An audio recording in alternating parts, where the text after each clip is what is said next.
G'day viewers, this is a bit of an exceptional episode. I didn't really have any intention of producing it until the 4th anniversary of my blood cancer diagnosis, which occurs on the 16th of December 2024. However, I recently came out of a life-threatening event and I thought I would take the time to document it before it fades from memory. I've been living in lockdown since the pandemic. For myself, being a blood cancer patient with a dysfunctional immune system, I have avoided human contact as much as possible since the pandemic was declared, which was actually before my blood cancer diagnosis. Anyway, I have basically been living in prison for the last 4 years without having committed any crimes, and there are no victims besides myself.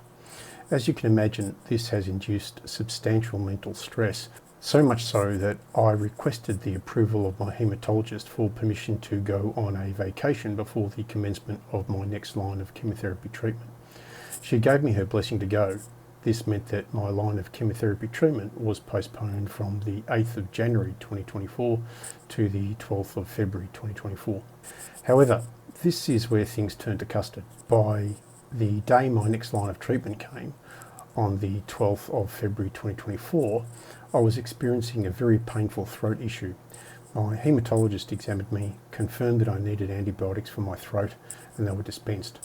This cured my throat infection within 48 hours. However, what was not evident at the time of the physical examination was that the infection had moved from my throat to my lungs. The doctor could not have known this because I didn't know it myself, and my chest sounded fine at the time of the examination.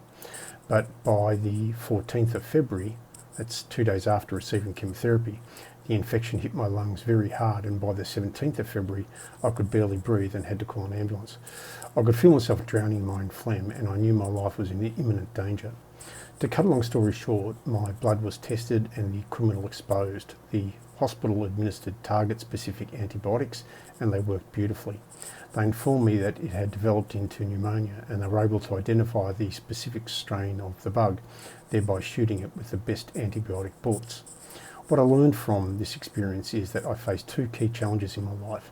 The first is the risk of blood cancer exploding in my face at any time, and the second is that the wrong bug can kill me within 3 weeks if I'm unlucky. The moral of the story I'm delivering to you is for you to value your health. Don't abuse it or take it for granted. Don't overly focus on material wealth. It means nothing in the long run.